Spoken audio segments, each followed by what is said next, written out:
3 and boy are my arms tired. I'm just joking. I actually took the tea. You're just going to have to bear with me a little bit. I've been doing stand-up comedy for like 5 years. Because I tallied up from when Marissa and I got married, so that was 5 years. Because like right afterwards, we were doing that thing that all couples do. We were having an argument. Is any married couples in here? He knows what I'm saying. Looking over at his wife, and she's like, "What?" He's like, "I don't know." I'm just kidding. No, it's okay. So 5 years, and this is my third performance. Actually, it's funny. This is like really nice. Being in an art gallery, I'm more familiar with places like Back Bay Station. Jimmy. I did a show at Jimmy Tingle's. Not like I wasn't in Jimmy. I was outside of Jimmy Tingle's. When people were coming out of that Jonathan Katz show, I heard it was excellent. I mean, I really heard it was great. At any rate, so we were having an argument. And married couples do. And she was kind of like angry because I said this really funny joke about her mom, who was kind of a bitch. And she was like, "Oh, you think you're such a comedian?" And I was like, "Oh, it struck me like a." I should consider doing that.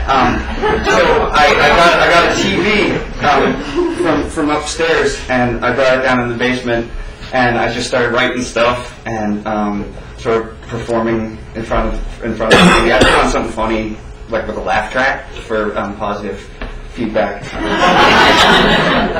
Well, I'm sorry. That was too much information. TMI. That's what the kids are saying these days. TMI, man, what's TMI? Kids, you can't live with them, can't keep your money around them.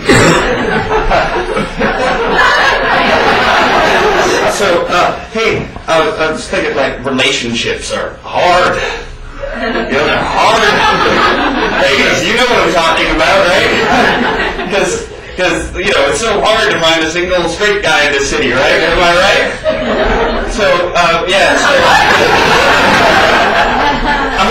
I'm not totally sure because I've never really left the city. Once we went to like Cleveland because my uncle died when I was a kid, and we were there for like a couple hours. My dad didn't really get along with him. We were just there to sort of see if there's anything in the will. Sorry, Dad. I love you. Relationships are hard. Huh? I mean, to start a relationship first, you gotta start dating people, and to do that, you gotta lower your standards. Because it's not like, to my knowledge, it's not really like like you're gonna find Claudia Schiffer at Jillian's Bar and Grill. Am I right? Okay, so first you start off, you kind of like want to meet somebody really nice and smart you can sort of get along with, and you're going out all these bars and everything, and there's all these hot chicky boos all over the place, and so what you do is like you go out and you just saddle up next to this girl at a bar and everything, and you're like, "Hey, can I buy you a beer?" And you're all stoked because you're looking good, you got your new shoes on and your pants that they're Dickies. They look like Dockers. They're Dickies though. And you got this shirt. That you went to the mall to go get, and there's like a clerk who helped you, so you're like suave. Is what I'm saying. You shaved. And you slapped on like a little bit of aqua velva, and then like put on a little bit of English leather. Not too much though, because you don't want to like overdo it. Styling. That's what the kids are saying today, right? Styling, not really styling. So you ask if they want like a beer, and you're really excited because they start looking, and they look really stoked because they're obviously here alone and maybe as desperate as you are. And so they start turning their head, and then they look at you, and their head just sort of like falls, and then they look, and then their face drops, and then they go, "I'm sorry, I thought you were gay." Oh yeah, I fucked that up. I'm gay.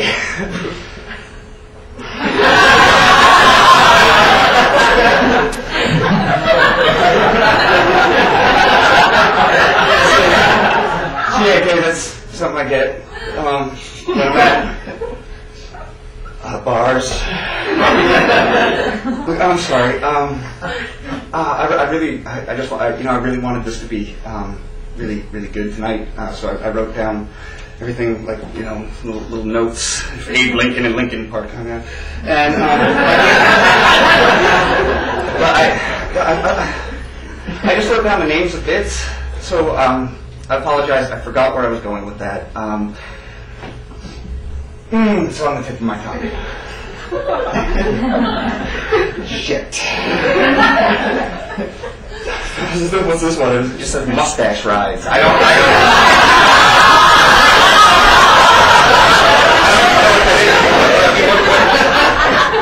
What's funny about that? Because I don't.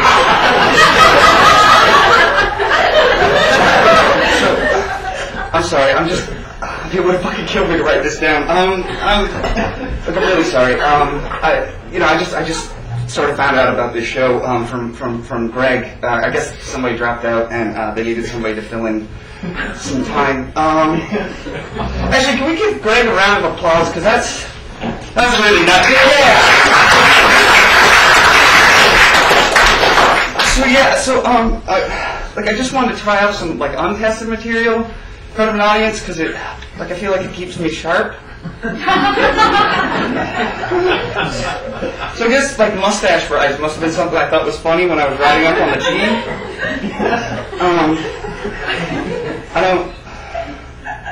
I gotta be honest with you. I'm sorry. I'm sorry to apologize again. I smoked like a little bit of weed before I got on the train. Like I said, I don't get many of these shows, and I was really excited, and I needed to calm down. So, I apologize. That was my mistake. I shouldn't have done that.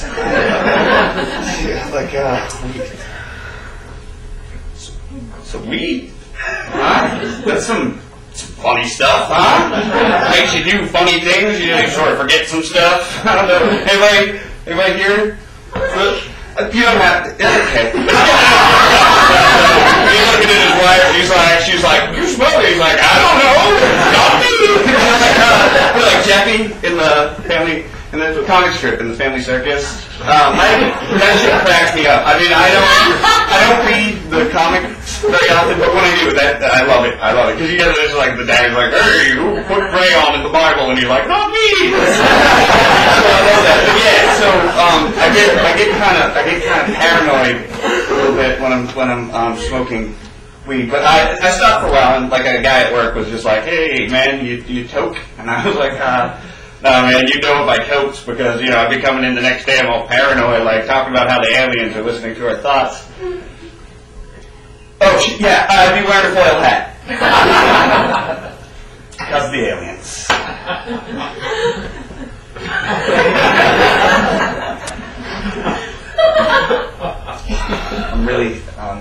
I'm sorry. That's kind of funny, though. Conspiracy theorists, aliens, that's...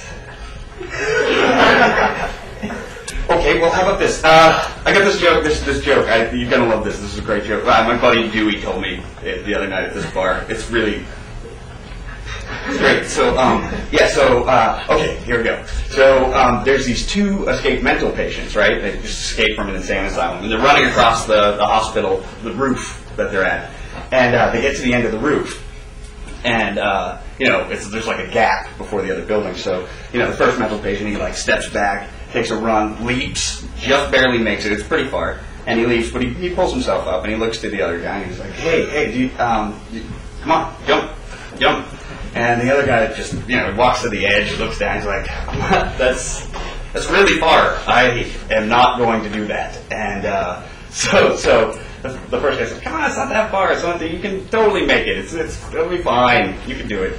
And the second mental patient is like, I don't know. So the first mental patient, he just reaches into his pocket and he pulls out a flashlight, and he shines it across the gap, and he goes, "Look, dude, you don't have to jump it. You can just walk across the beam of light. You'll be fine. Just no jumping, just some walking. It's fine." And the second mental patient, he says, oh,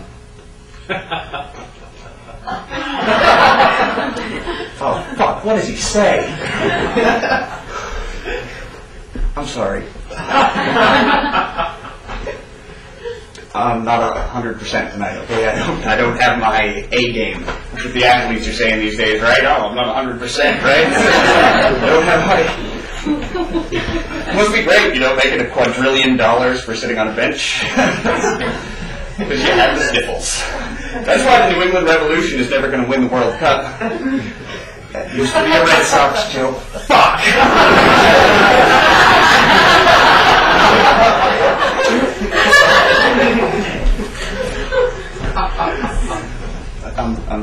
I'm really sorry, guys. Okay? I'm sorry. It's kind of been a bad week. You ever have one of those? Bad one? Yeah. So I don't know, like Marissa and I have been fighting a lot. Just stupid shit. There's nothing you need to worry about. And, I don't know. It's not easy. It's not easy. And like you show up. And you want this to go so good, you just want it to be really, really funny, and when it really comes down to it, it shouldn't be. It shouldn't be because you haven't been practicing. You've been sitting on your ass, playing Dynasty Warriors. And you know what? You get yelled at. You get yelled at. She yells. She yells, and she's frustrated with me, I think. I don't do anything. I get home from work, and all I want to do is just chill out. And she doesn't cook. She never had to. It's like spaghetti or something simple every night, and it wouldn't bother me so much, except like she doesn't have a job. She used to work for this company that did a whole bunch of stuff for Martha Stewart Living, and so now she's like unemployed because that was like her biggest contract, and I'm not motivated, okay? I say things and then I don't do them.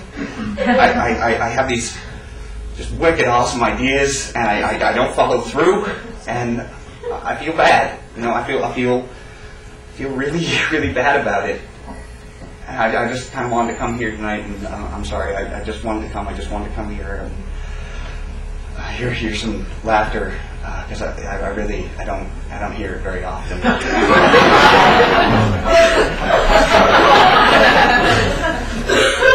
don't know, the guys at work, they kind of think I'm funny. I don't know. Sometimes I think they're just laughing so I don't feel bad. I don't know though. Like they might think I'm funny, but it's not like they're not comedy people. Not like, you guys are comedy people. They're not comedy people. Like, I asked one of them, I was like, do you know who Joe Piscopo is? And he didn't know who Joe Piscopo was. And I was like my hero, man, growing up. I had all of his tapes. He was fantastic. I want to come clean about something. That joke, the one just a little earlier, the mental patient joke? I knew when Dewey was telling me that it wasn't like, a joke he made up. I remembered reading it was in a Batman comic. I don't know, it was like this one I read when I was a kid. Joker is telling Batman this joke. That's some fucking shoes to fill in. His name's the Joker.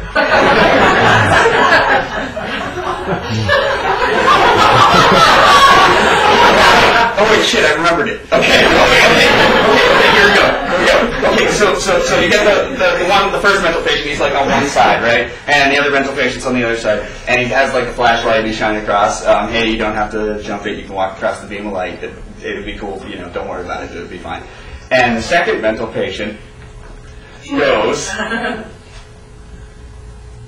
how do I know you won't just turn it off when I'm halfway across?